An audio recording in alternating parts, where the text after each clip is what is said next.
Hello, Hey Boomer listeners. My name is Wendy Green, and I am your host for Hey Boomer. Hey Boomer is a show that brings you thoughtful and entertaining conversations with people like authors and thought leaders and scientists and entertainers. And we focus on engaging in life, finding ways to make a difference, and enhancing our purpose as we age. And I'm very excited about our guests today, Ron Demonet and Nancy Neal. And they are going to talk to us about the Dawn Retreat Center. So we'll get into that in a little bit. For those of you who read my blog last week, I talked about some of the anxiety and stress that we have all been feeling this past year and a half because of the pandemic and because of a lot of the social unrest and upheaval that we've been seeing all around us. And this has threatened our sense of safety and security. And I talked about how trying to find some sense of control over our feelings and our responses to this anxiety and these stressors.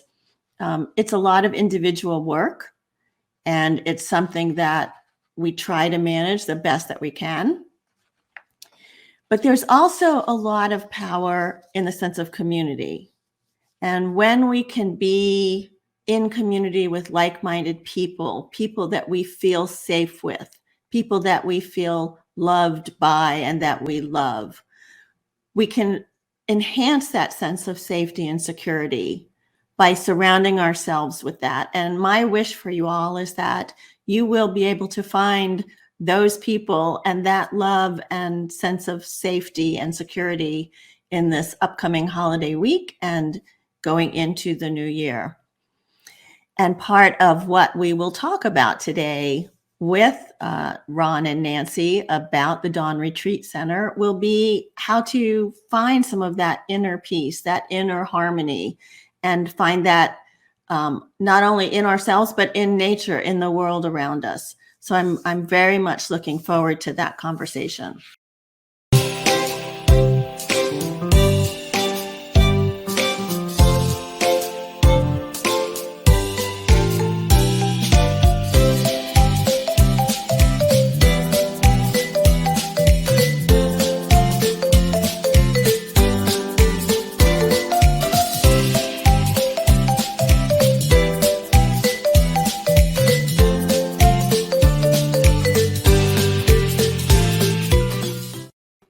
Before we get to that, though, I have some new Never Too Old stories for you today. And these stories happen to be love stories. The first love story is personal. It is my mother's love story. And my mother met Don Blumenthal at the senior living center where she lives. And she was intrigued because his last name is the same last name that was her maiden name. And so at the age of 88, after a short friendship, my mother, June, and Don married, and they enjoy spending time together, sharing books, sharing a passion for writing letters to the editor and communicating with their congresspeople, cooking great meals. And it has been a blessing for them to be together during this pandemic. And at 91 and 3 years into marriage, they are still so much in love. The second love story that I have to share with you is from June of 2015. And a man named George Kirby, who was 105 at the time, and Doreen Lucky, who was 91, became the oldest couple to get married, according to the Guinness Book of World Records. They had been living together since 1990, and their children finally convinced them to get married. And George was quoted as saying, "It was about time. I can definitely say we are going to spend the rest of our lives together." I guess so, at 105 and 91. I always ask you to help me grow the Hey Boomer audience and to let me know that you're there and what you're liking about it and what you would like to see and what we can do better. So drop me a note at wendy@heyboomer.biz. Share this email with your friends and your family and ask them to come and join our community, because this is another community of safety and security, and that helps us to enhance our sense of place and purpose in this world. So drop me a note, wendy@heyboomer.biz, and I look forward to responding to all of you and seeing what you have to say. And with that, I want to bring Ron and Nancy on. Hello. Hi, Wendy. Hi, Wendy. How are you? I am wonderful. Thank you so much for being with us. We're delighted. Yes. Let me take a moment and go through a short bio for each of you. So Nancy is an ordained interfaith minister through the Center for Sacred Studies, which is with the guidance of the 13 Indigenous Grandmothers Council, devoted to praying for Mother Earth and all her inhabitants. Nancy earned a Bachelor of Science in Nutrition and Dietetics from TCU and spent over 25 years as a registered dietitian working with eating disorders. Early in her career, she applied her education by serving overseas in the Peace Corps. She currently maintains a private practice focused on spiritual direction and mind, body, spirit counseling. As both a meditation and yoga teacher, her passion is finding ways to take the power of contemplative practices into one's life. And this led her to establishing the Dawn Retreat Center, which has been a lifelong dream to help others find inner peace. Ron Demonet is a retired business executive with over 40 years of experience in the private sector, focused on engineering and manufacturing industries worldwide. After retiring from the private sector, Ron founded Veterans Scholarships Forever as a 501c3 nonprofit dedicated to helping veterans and their families get technical training that led to immediate new careers. Ron's passion is to give back to the community, and he is actively involved with Rotary International, which focuses on service above self, which is where I met Ron. And Ron strongly supports Nancy's dream to establish the Dawn Retreat Center and help develop a much needed service to the community. So thank you both very service-oriented individuals. And so with that, let me start by asking you what I left out, where you would like to fill us in about yourselves, your journey, and where you are now. Oh, goodness. Yeah, we're at a very exciting point in our journey, quite frankly, because we have now had a good 5-6 months of the retreat center being open to the community and having a variety of events there. So it's fun to see this long-held dream come true. So that's where we are. Okay.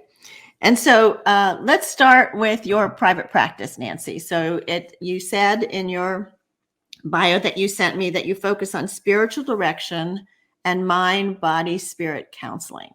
So what would bring somebody to your practice? You know, Wendy, people come from all different directions to see me.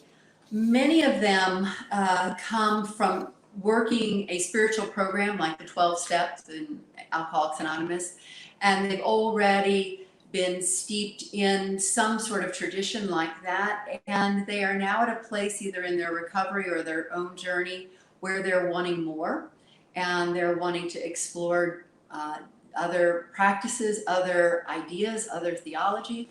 So some people come to me for that. People also come for dream work. I run a number of dream groups, and people come who want to explore their inner life through dreams. I also see people I do energy work, and people will come for that and other deeper explorations. So it's a wide variety. It always is enlightening to me, because whoever I see, you know that it always goes both ways. And we have such a thriving and energized community here in Greenville that is awakening in ways that just delight me. So it's a wonderful thing. Nice. Well, I have to remember my dreams. That's the first step. And you know, honestly, just saying that I want to remember my dreams, even saying that before we go to sleep at night helps. Having a little pad of paper and a pen right by our bed helps. And then having somebody or a partner to talk to about it afterwards is also a good idea. So there's all kinds of ways that we can kind of seed that idea that we want to remember our dreams. Yeah, because I do think there's a lot of wisdom that we can get from them if we pay attention. So absolutely. Yeah, so thank you for that. Yeah. So the Dawn Retreat Center, it's been a lifelong dream. So tell me where this dream started, what's been the journey to get there, and yeah, just kind of fill us in. Do you want me to talk about where we started? Sure. Well, Nancy's had the dream ever since we've known each other, and we've talked about it, and we put together a strategic plan probably about 5 years ago. And just one thing led to another, and finally in 2019 we said it's time to make the leap. So we organized, we formed a nonprofit, we filed for our nonprofit status. We're a 501c3, and put together our board, went into the community. We're working with a gentleman who has 100 acres up near Jones Gap State Park. He loves our vision, so we're working together, and so it's slowly coming together. This year was, we're trying to crawl before we walk, before we run. So this was the year of crawling. We've gotten organized. We've had at least an event every month since last May, and things are starting to grow. They're coming together, and we're excited about it. And so what was your vision? What was your dream, Nancy? Yeah, that goes way back. When I was a little girl, I spent most of my time outside alone in nature, hours, endless hours. And I never felt alone. It was always a place of feeling like home. And it wasn't until I, had to get into the big bad world that I began to feel more lost and confused. And it was during my college years that I did my first 5-day silent retreat. And I had no idea really what I was looking for or why I was even going. But I felt really drawn to go.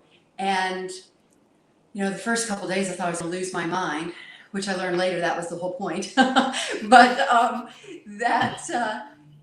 by the third day or so, I found a return home. I found that peace, that stillness that I knew so well as a little girl playing out under the trees and, out in nature. And it was such a profound awakening that I remember thinking at that time, I just wish everyone could experience this at least once. And so that was the seed. I was also highly influenced by Mother Teresa as a young woman, and I chose the going into nutrition so that I could go into the Peace Corps. Of course, Mother Teresa said, stay put, don't go, you don't have to go to foreign countries, but I also had a lot of wanderlust.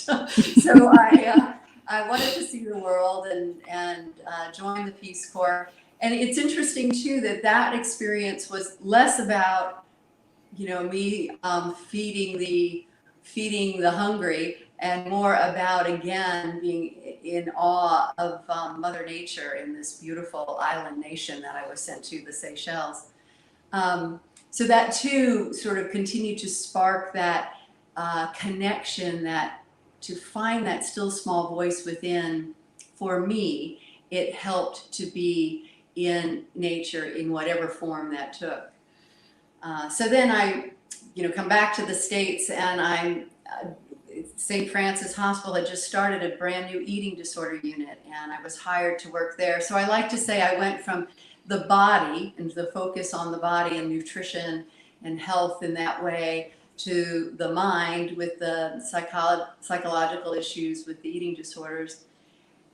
But I was always asking that question. My clients were, as well as I was, who am I? What is this all about? What's my purpose? So it only stands that to reason that I was going to end up moving into a more spiritual practice, a study for to be ordained interfaith minister. And that then became an inroad for us looking at doing a retreat center that was really going to be centered on bringing a community together that was interested in this connecting with that still small voice within. So it is a delight because we live in this gorgeous, the foothills of the Blue Ridge Mountains that are sacred Cherokee land, and the property where Dawn Retreat Center lies is, you just walk on it and it's amazing how powerful and regenerative it is.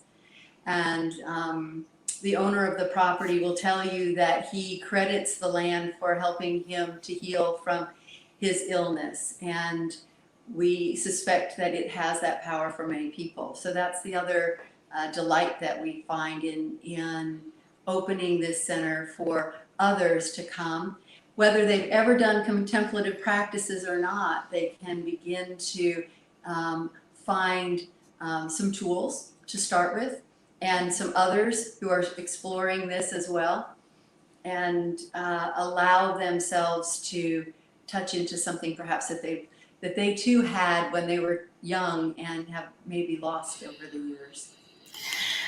Yeah, I love the way you said that. I mean, you touched on so many things that are important, the spirituality, the sense of purpose, the finding that inner harmony. Now, I used to come to summer camp up here, and it was that place where I felt I belonged, I felt that sense of these things are greater than me, and yet it gave me a sense of where I needed to be, and I think we don't get out in nature enough.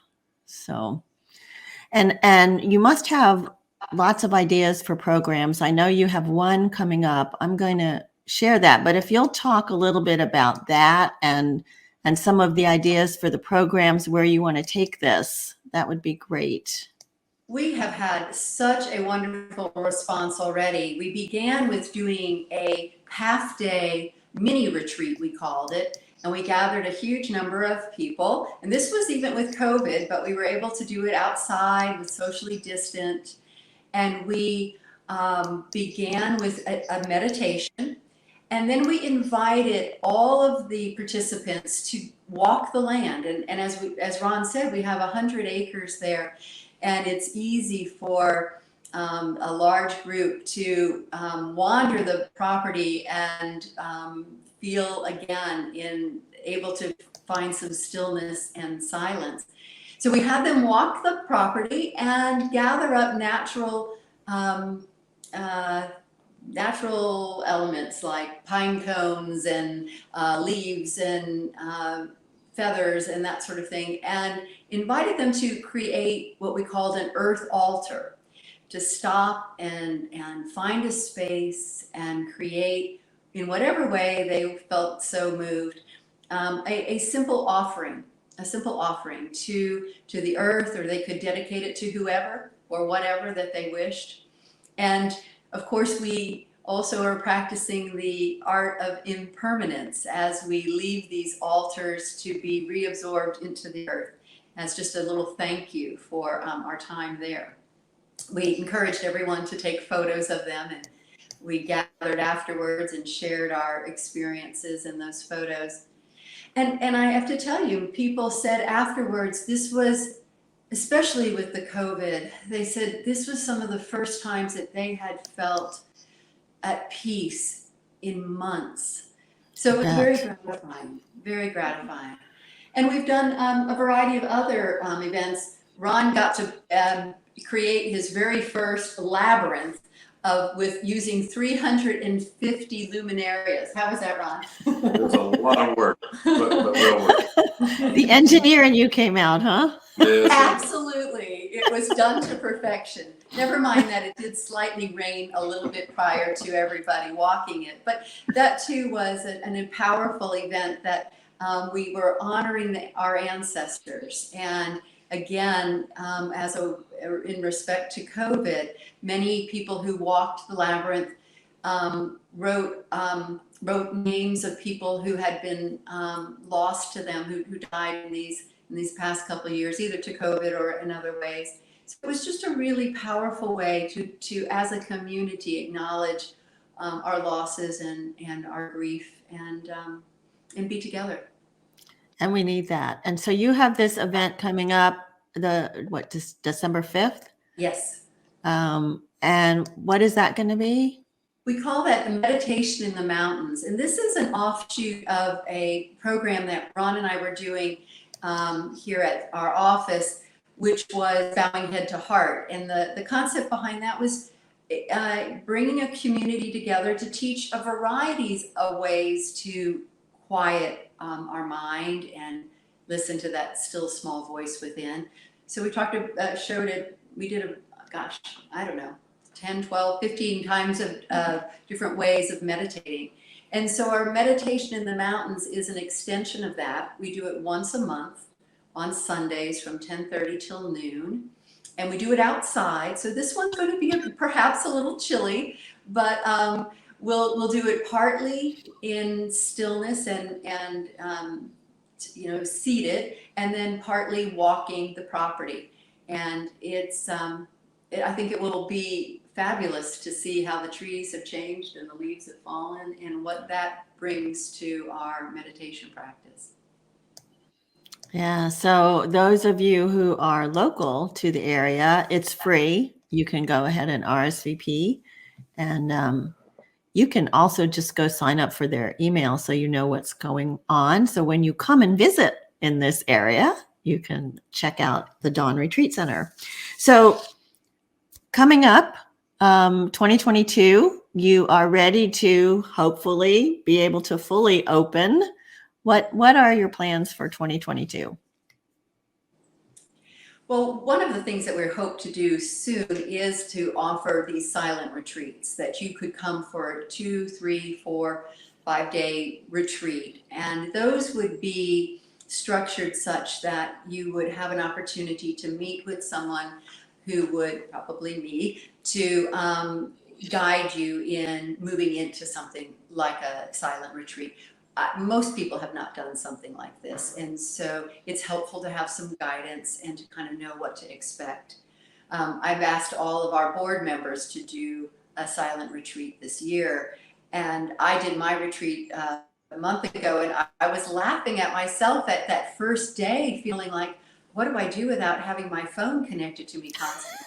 I mean, it was amazing. I would like to think that's not an issue, but so we all have that. What does it mean to be unplugged? Really unplugged. And then there'd be an opportunity to meet with someone at the end of the retreat to integrate that experience. So that's some of what we've got planned. What am I forgetting, Ron? Well, that's the big thing. And it's kind of interesting. Every time we mention the silent retreats to somebody, they cringe. They can't imagine just being quiet. They can't imagine unplugging their phone, their computer. What are they going to do with themselves, et cetera? So it's a bit of a shock to the system, but like Nancy said, after about a day or two, it's a great shock, because all of a sudden you start calming down. The monkey mind goes away, and it's a very very helpful event. I found that I didn't want to leave. At first I didn't want to stay, and then I didn't want to leave. And I hope that would be the experience most people have. Yeah, I did one many years ago, and it was very hard. And I think the hardest thing for me was like mealtime. You're sitting across the table from somebody, but you can't talk to them. So, that's right. Yeah. So it was interesting. It also brings that also brings that level of awareness to our eating, right?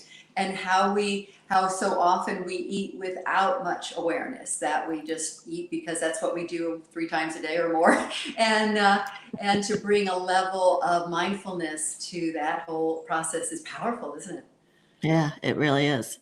So, Ron, you were doing the veterans work. Are you still doing any of that? No, our board decided it was time to close that down back in last year. We were trying to fill a gap. We were trying to help veterans coming out to get some technical training so they could get jobs quickly, et cetera. And that wasn't being funded very well by the VA. But since that time, things have changed. There have been some new programs. So we decided we were redundant. So we shut that down last year. Okay, so you and Nancy, in the boomer generation, when many people are saying, I want to walk away from work, I'm ready to slow down. And here you both are making an investment in a new endeavor and a new project. What's that like? Well, it's exciting. People say, don't you want to just retire? And the thought of retirement just sounds awful to me. I've had friends over the years that they couldn't wait to retire because they couldn't wait to just do nothing. And then after a couple of months, they were bored to tears. They were concentrating on their aches and pains. They were going to the doctor, filling up their medicine cabinet. And it was just an unhealthy situation. So I really believe the fountain of youth is staying engaged, finding purpose, doing something. And so I love it. Like I said, I can't even imagine retiring. And now you should know that Ron has a mother who's 103, going strong. In fact, she may beat your example of the 105-year-old getting married. So she's been a wonderful inspiration to us both, as have my parents. And this idea, I keep having a refrain that goes through my head of, I just want to do what I came here to do. And I don't know if any of your listeners have that same sort of refrain, but that's still in my head. I just want to do what I came here to do, whatever that is. And so until that's done, I guess we're going to keep doing it. Yeah. Well, and that's what Hey Boomer is about. It's about staying engaged in life. I love this comment. David says, no retirement for me. Don't let the old man in. But I think that's right. We need to stay engaged and recognize that, our generation did so much when we were younger. And now we have wisdom and hopefully some resources to be able to continue to make a huge difference in this world. And they need us right now, I think. Yes. Absolutely. I was going to say that same thing. I think the wisdom of the elders is needed more now than perhaps ever before. And the elders who teach me are from the indigenous tribes, and they are telling us that we're at a critical point. We must listen. We must listen to them, and we must begin to change our ways. So, I feel like this is the time to share what we have all learned over the years. We may feel, and I do, I sometimes still think I'm 20 years old, but I know that I have lived a lot now and have acquired, I hope, a little bit of wisdom. And it is time for us to share that wisdom. Yeah. And we all are a work in progress. I mean, we're always learning. Mm-hmm. Yeah. So this time of year, with Thanksgiving and Christmas and New Year's and Hanukkah, and I mean, it gets very hectic. So if we can't get to the Dawn Retreat Center, what are some tips that you have for people to try and help them stay centered during this kind of crazy time? My college roommate and best friend used to say the best time to start a new habit is in December. She says, if you can do that, if you can do it in December, you can do it anytime for the rest of the year. So I've always remembered that. But and with that thought, I'm a big believer in just trying to do something, anything, but try to do it consistently. So it would be my encouragement to do, set aside 5 minutes a day, just 5 minutes a day to sit and work in some sort of contemplative way, listening to your breath for 5 minutes. And I still put a little star on my calendar when I exercise, but I do think we need those little extra things to remind us that this is something we want to do. And when we're trying to do some new pattern, it's going to take a little extra oomph. We have these wonderful apps now, Insight Timer and Headspace and all of those that help us with meditating. And they keep track. They give you the little star. And so if you've never done it, I would encourage anyone listening to give it a try. See what download one of those free apps, put it on 5 minutes and see what it's like. I think that could help quite a bit this coming up in these busy times. What do you think, Ron? No, I like that. I really do. And it's surprising, just 5 minutes, just quieting your mind for 5 minutes. It's unbelievable the effect that you'll feel. So it's worth it. It's worth trying. So I have to ask you, okay? So I have perfectionist tendencies. Big reveal. And so, I have to exercise. I like to journal every morning or read something every morning. Now I have to add meditation. And wait, I have to cook good meals and healthy meals and take, it's like, how do we give ourselves the grace, let's say, to say, just do some of those. You don't have to do everything to be perfect. I think that's so good, great, Wendy. And I think that a lot of people relate to that. Absolutely. One thing that I find is that having a separate place where we go to have this little silence is helpful. Whatever it may be, it could just be a particular chair or looking out a window, sitting on a cushion. I like to lie down when I meditate. I don't want to be encumbered by any sort of aches and pains from sitting. So I make myself very comfortable. But what we know is by creating that sacred space, that's one place that just when we go, just by sitting there or just moving into that space, we're already starting to slow our minds down, and it allows us to do this meditation a little bit with more ease. So finding one place in the house that you can kind of call your own, or outside if that's preferable, that helps.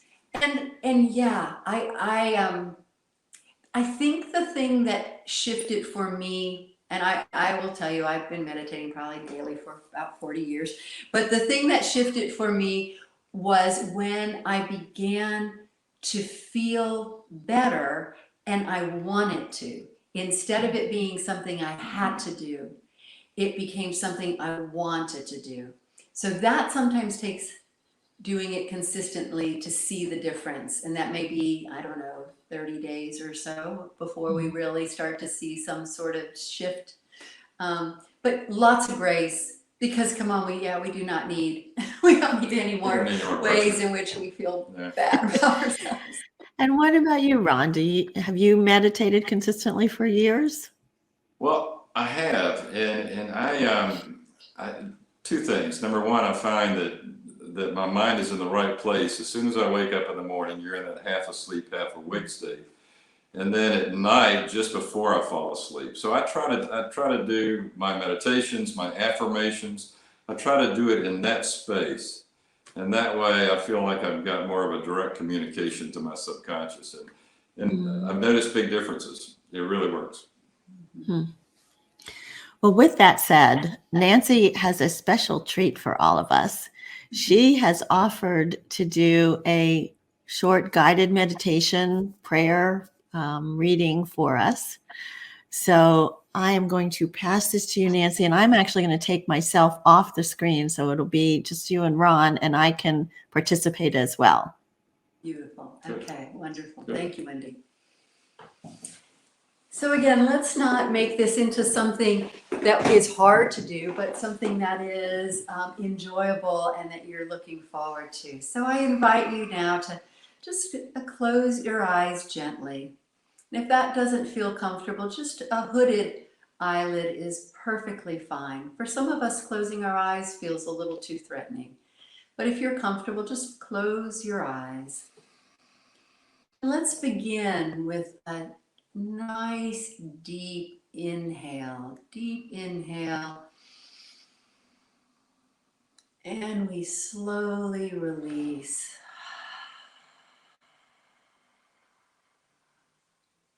Let's do that again. Deepest inhale. And we slowly release. You may begin to feel your shoulders slightly relaxing. Allow yourself to feel your hands just open, thinking of them as happy, happy hands. As we come now into our bodies, becoming aware of our body as it touches the seat or the cushion or the floor where we are.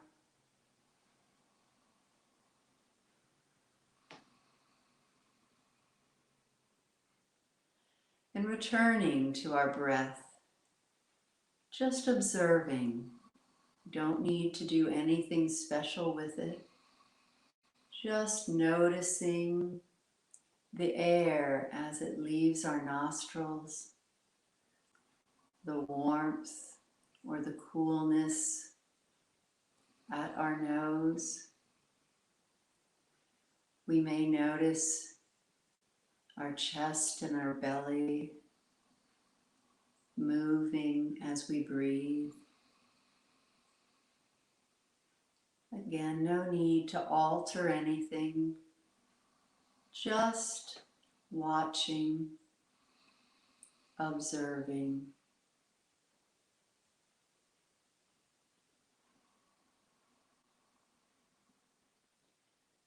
Feel yourself moving into this space, even creating a little more space inside.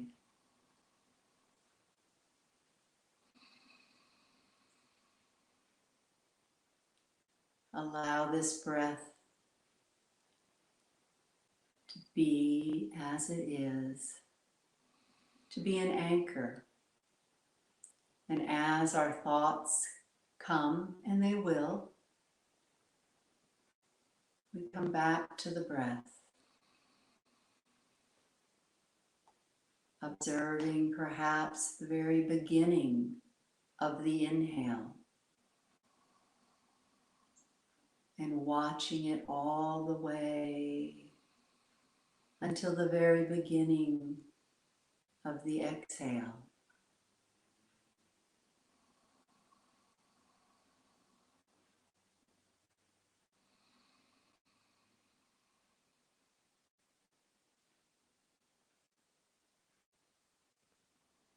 And as you notice thoughts wanting to come in, no need to judge, just allow. The fact that we notice it allows us to come back to the breath, coming back, coming back.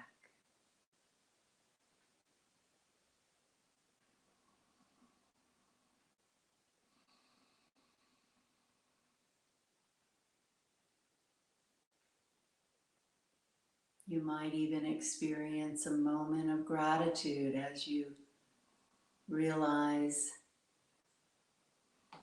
you're safe, you're here, you're now.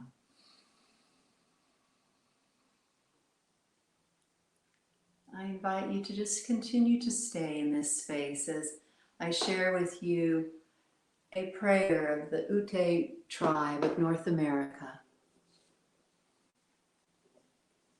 Earth, teach me stillness as the grasses are stilled with light.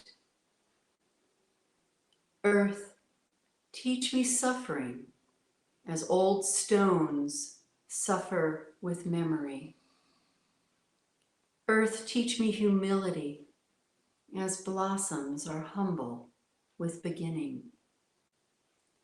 Earth, teach me caring as the mother who secures her young. Earth, teach me courage as the tree which stands all alone. Earth, teach me limitation as the ant which crawls on the ground. Earth, teach me freedom as the eagle which soars in the sky.